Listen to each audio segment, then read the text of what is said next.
how much of that is me clinging to this narrative that being interested in fashion is good, and being interested in fashion is going to make me look better. Being a fashion girly makes me cool and current and with it and hip and relatable and all these things that I want to be. Hi everyone, and welcome back to my Know by Year. In today's video, I'm chatting about the love of fashion and how it enables consumerism.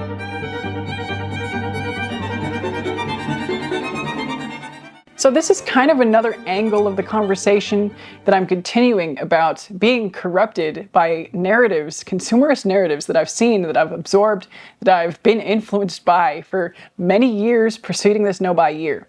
And the first video talked about value for money and why I've been led along this path, or why I've gone along this path, to wanting $500 jeans and thinking that it's acceptable to buy $500 jeans.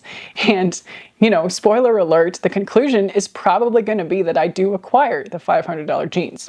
And that's not supposed to be the focus of this chapter of my consumer saga, but I am using this as an opportunity to examine the narratives that I've subscribed to, that I've consumed, that shape my own opinion of what's acceptable and kind of the habits that I've acquired over the past few years, especially the consumer habits. In today's discussion, I'm focusing on fashion. And one of the angles, you know, I got some comments on the video where I was talking about how I felt influenced to buy those pants or to want those pants.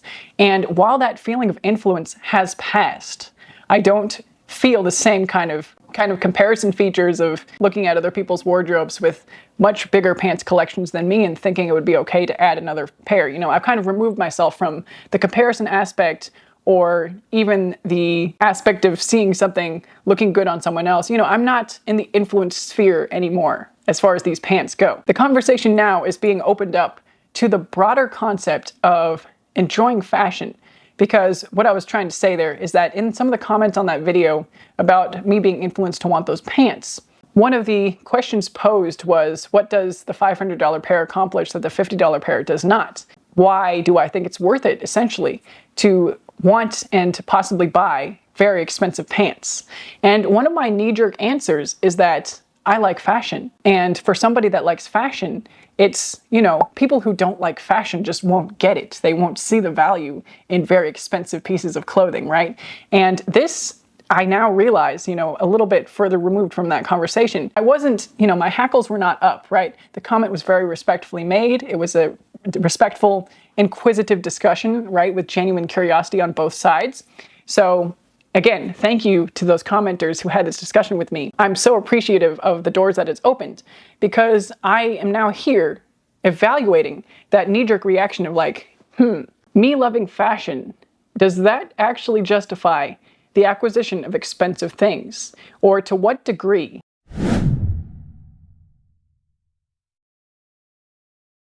I do think there is a level of an expensive pair of jeans making sense to somebody who self-professedly loves fashion, whereas it doesn't make sense to somebody who is not at the same level of prioritizing clothing or what they wear. And there are various reasons why somebody might end up on this path or on this spectrum of I like fashion. Liking fashion also doesn't have to equate to expensive purchases either.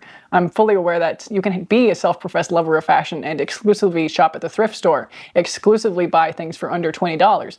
Price is not really a point of contention here, but there does seem to be a group of people who love fashion and love beautiful things that can routinely justify an expensive sweater. You know, this is the one I'm wearing today is actually from the brand Baba and retails for $200 and some. I don't have the exact figure on me. I think I got this one 2 or 3 years ago, so it's been a while. But I incidentally have considered adding one more to my wish list. I only have one, and it's been a few years of regular use of this one, and I've appreciated and enjoyed it so much that I have been exploring adding a neutral option to my wardrobe. So a little bit of a wish list preview for my own personal possible Christmas and birthday purchases. But that will all be covered in greater detail in videos to come, so I'm not going to dwell on that too much here. Back to the love of fashion. There is a group or specific community on social media at least, and possibly in real life, but it's just less easy to pinpoint because at least I don't go around talking about fashion all day, every day to people I know in real life. But I do know that there are people that appreciate it in my workplace, for example, and among my friends. So there are people that like it, people that are kind of ho-hum about it. And part of what happened to me, I think, is that I started watching more and more of this content online, right? I saw people who were otherwise maybe more like me or like me in other ways, right? Similar kind of age range, similar kind of interests, and similar kind of self-professed desire to be a more conscious consumer or to be more curated, more mindful about what we bring into our lives. And I often saw these people online. And again,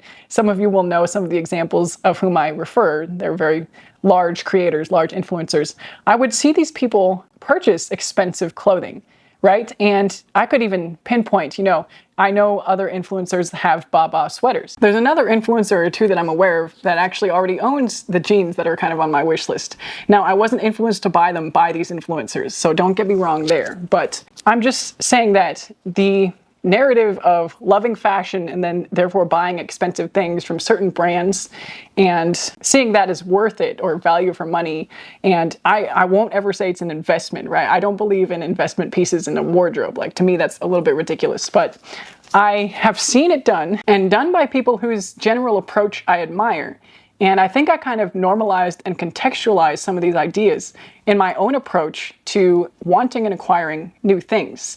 And part of it as well is the online culture of influencing exposes us to people bringing new clothing into their lives every day. We can see this every day, multiple times a day. You can go look at a haul video every day. You can get sucked into a rabbit hole of watching people haul new clothes. And sometimes there are channels that are more focused on thrifting or sustainable brands or whatever else have you. But there are many channels that aren't. There are many channels that do the Shein hauls, do the fast fashion hauls, there are less channels that do hauls of Baba sweaters. But there are people who do have multiple of these items, or people who have a collection of items from the brand Tibby, which is the brand of the jeans that are on my wish list. And I've just started to wonder, is this narrative of loving fashion, of being interested in fashion, of trying to kind of at least be aware of the trends, of using style as a form of self-expression, how much of that narrative is just an enabling story that consumer society has formulated to get us to buy things, or to keep us on the hamster wheel of the trends, of observing the trends, of being aware, of noticing what other people wear even. That was another question I had. There was a comment on the video where I shared the story of being at the zoo and how I noticed what people wear. And I guess part of my response to that was also that I'm interested in fashion, and so it's hard for me to not notice what other people choose to wear. Now, I don't feel influenced by it, and I don't judge, and I don't feel judged, if that makes sense. So I'm not out here thinking, oh, they're wearing this, like, ooh, I'm not wearing that, like, why do I feel bad about it? It's not like that. But I do notice on a surface level, like, this is what this person is wearing, this is what that person is wearing. And some people do put care into their outfits, right? It's not just utilitarian for whatever event they're doing. So I like to appreciate when it seems like somebody's considered the details of their outfit as well. It's in what I would consider a positive appreciation way. And now that I've done some of the work of the No Buy Year, I'm not out here wanting what people have or what I admire people wearing, right? I'm able to appreciate the beauty and the intention and the expression without wanting it for myself. So it's not really about that either. And I don't think I'm the only one who does notice what people wear. And like I said, I don't think noticing it is the same as caring about it. So, separating those ideas, right? Some people might care what other people wear or what other people think about what they wear. I don't really care, or I wouldn't say that I care, but I can't not notice right now. And as part of that ability to not notice, because of this narrative that I feel like I'm interested in fashion, or I'm a fashion girl, or like I appreciate beautiful things, even if it's not fashion related, is the appreciation and love of beautiful things a narrative that gets us stuck in the trends of consumerism, the cycles of consumerism? Have I just had a lifetime of conditioning of noticing what people wear? And is my radar always therefore kind of on for things that I might want to add to my own style?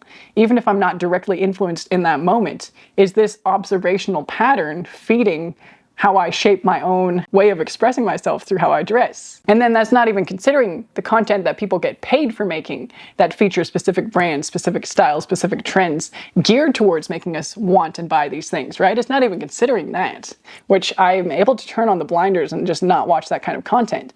But when I'm out and about in my everyday life, I see the people and I can't help but notice what they've chosen to wear. And I have had some narratives growing up that maybe primed me for this. My mom was always kind of judgmental about what I chose to wear. If it was too revealing, too tight, too short, too low or whatever, she would have comments about it and suggest that other people would be judging and would be looking and would have thoughts and feelings. My dad was kind of the same, he was very much about dressing to convey respect. I had an audition actually where I shared the story on my music channel, but I wore a dress that was red and maybe a little more form-fitting than average, and one of the panel talked to me after the audition about maybe not wearing that dress anymore because, there were men on the panel and it wouldn't influence the decision for getting into the school, but she would suggest that maybe I'd be more careful. So I've had stories about me being judged for what I wore, what I chose to wear.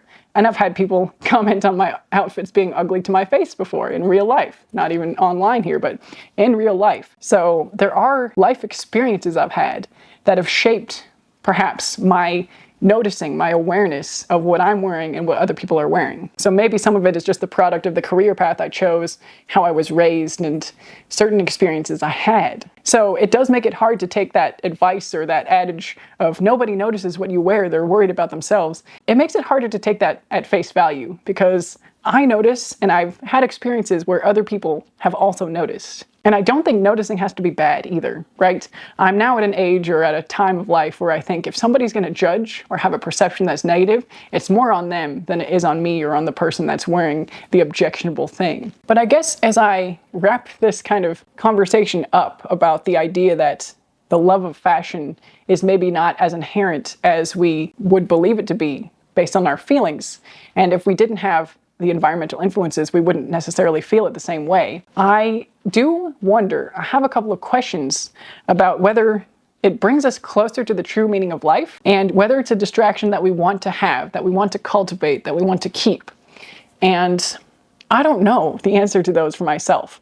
I would say that I have fun choosing my outfits. I have fun pairing colors together and pieces together. And, I prioritize comfort in what I wear. So I'm not going to sacrifice comfort for a trend, for example. I'm not going to sacrifice the fit of something, how I like to wear a piece of clothing. I'm not going to sacrifice all of my outfit values, style values for trends or people noticing what I wear or anything like that. I guess some of the other questions I'm left with are, is it possible to not notice what other people wear? Especially having been somebody that does notice, can I move away from that in an organic way? Like what kind of work would I have to do to not notice that? Do some people just always notice these things?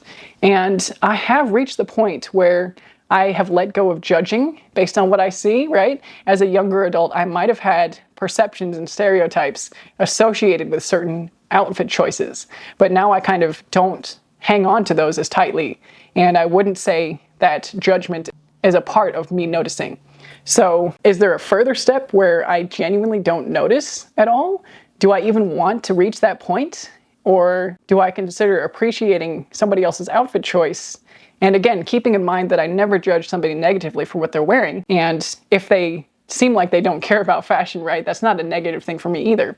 But basically, I guess what I'm asking is it possible to be somebody who has cared about fashion and become somebody who totally doesn't care to the point that they don't even notice it on other people anymore? I don't know. It's also interesting in that video of first fall outfits, somebody suggested I wear my skinny jeans with my teal form-fitting long sleeve and the suede jacket.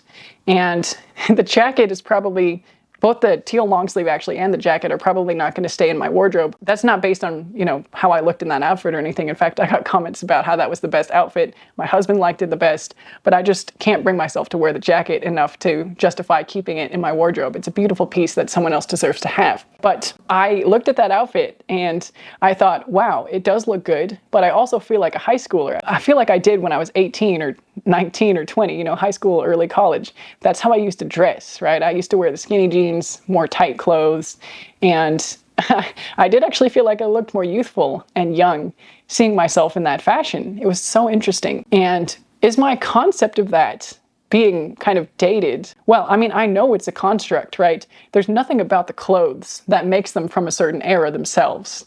It's not like the technology, the material has upgraded. The construction of the garments haven't really changed. So it's just the trends and the styling and maybe my own personal experience of the time of my life that I wore that kind of style that made me feel like it looked dated on me. And actually some of those outfits with the skinny jeans made me reconsider. And the outfit with the jeans and the blazer, I think I'm gonna actually wear out in real life. I think the skinny jeans are coming back out to play. Maybe not with the suede jacket and the teal long sleeve. I'm sorry to those of you who love that outfit on me. I appreciate your comments and compliments. And I don't want to discount that or throw it back in your face. Absolutely not. I appreciate it. But as far as practical wear, I just don't think it's right for me to hang on to those pieces. And it was just interesting for me to see how the kind of wide leg trouser still reads as modern or current to me and kind of aware of the trends, whereas the skinny jeans, sneakers, and tighter top kind of felt like maybe not caring about the trends, but it looked objectively good. Right? So there's no reason that I shouldn't wear that outfit or a version of that outfit. You know, maybe if it's not the teal long sleeve, I can wear the gray one that I'm keeping or the black one and a different jacket, right? I think the outfit would still look good with my black leather jacket or my denim. The denim jacket might hit at the same length as the suede one, actually my cream denim. So I have other jacket options to recreate that look with and look maybe more youthful and more kind of whatever the words are to describe that kind of form-fitting silhouette on me. So never fear, to those of you who did like that outfit, I will be recreating it with the things that I do actually like to wear. And thank you for styling me, those of you who commented with your requests. But again, we're back to focusing on the enjoyment of fashion and style. You know, like I've taken myself back down that path of thinking of an outfit that I was styled in or was wearing and enjoying that experience and enjoying seeing how different I look in different clothes. And I guess how much of that is me clinging to this narrative that being interested in fashion is good and being interested in fashion is going to make me look better. Being a fashion girly makes me cool and current and with it and hip and relatable and all these things that I want to be. Being somebody who appreciates beautiful things makes me an artist, or being somebody who is willing to spend money on quality, beautiful, unique things makes me have better style or whatever it is. And, you know, these might not be my exact thoughts, but some version of this thinking has come across my brain at some point of my consumer journey. I can tell you that for sure. So is loving fashion just enabling this specific niche of consumerism?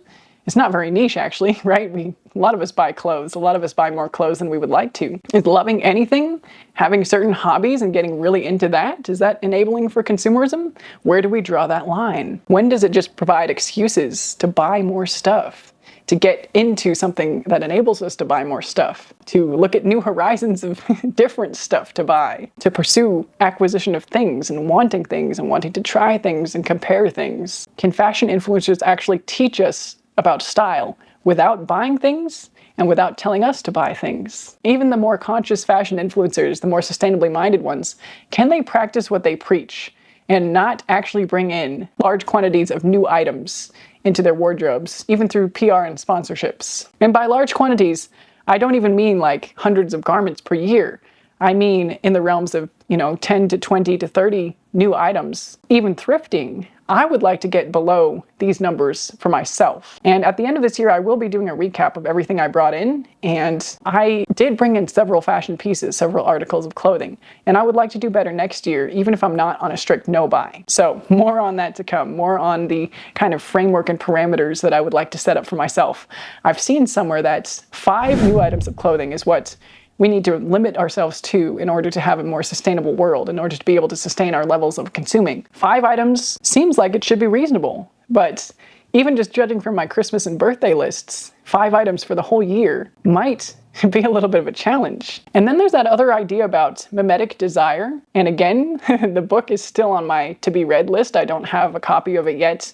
My library doesn't have one. So I might be looking into thrifting one in order to read it and have this information to report But from what I gather, it's about kind of wanting what we see. And so if we see fashion influencers, even if they say we shouldn't be buying new things all the time, but if we see them bringing in new things through sponsorships, collabs, PR, we're going to want that too in some form. Or it doesn't seem unreasonable to think that a viewer might be primed to want that as well. Or to think that we can't have the same level of style or level of fun and satisfaction with our wardrobes without that aspect. I saw a short about an influencer, a guy with a ton of clothes. Again, if I can link it or save it or something, I'll put it up there maybe. It was another one of those influencers saying, oh, I get asked all the time, how do I afford so many clothes and nice clothes and whatever? And his answer is, I don't. I'm an influencer. This is my job. I get sent these things to style and to show and to do all this content for free. And therefore, you don't need to be buying these things. You don't need to be prioritizing, putting your money towards all this stuff. And I just think there's a fallacy in that thinking, that answer, that approach. First of all, if somebody sees that as aspirational, the next step of the reasoning there is, okay, I can't afford it with my own money, but maybe I can become an influencer. Maybe if I style things and present things to want and make things look aspirational, companies and brands will send me things too.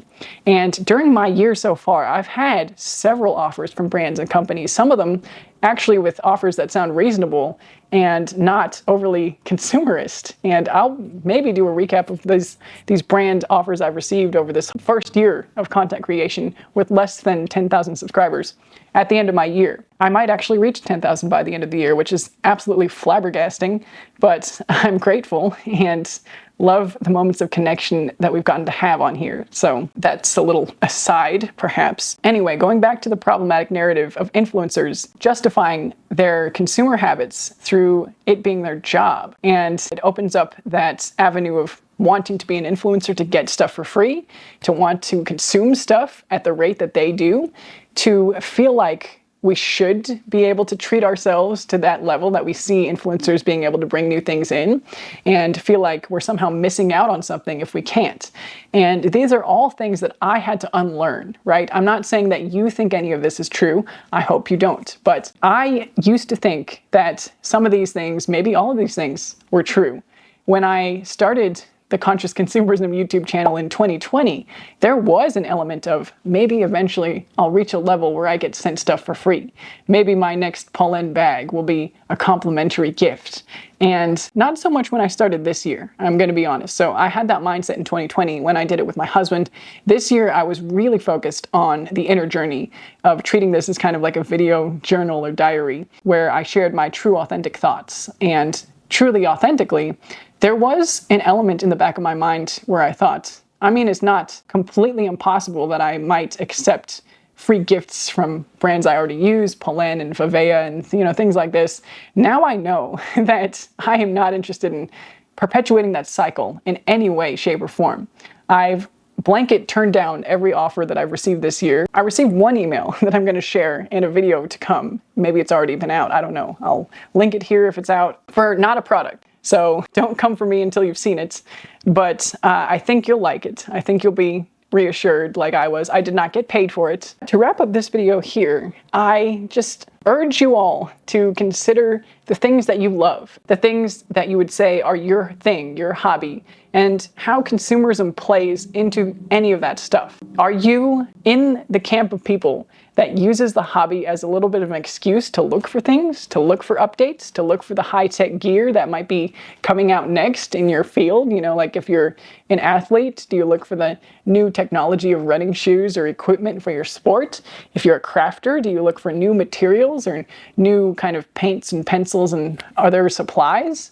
If you are a reader, do you buy new books? Do you watch for new releases? And are there ways to avoid the consumerism? Does the consumerism get any fuel from the fire of influencer culture? There are so many approaches to this, right? And, my Achilles heel being fashion and wardrobe content that I no longer consume largely, but I found that I can still enjoy my wardrobe and my own process of fashion and getting dressed without the content. And in some ways, by creating the content, the fashion without shopping. So there are other ways of enjoying these things that are maybe less consumerist. At least that's what I found. I would love to hear your stories in the comments and anything else you'd love to share today. Bye for now, and I will see you in the next one.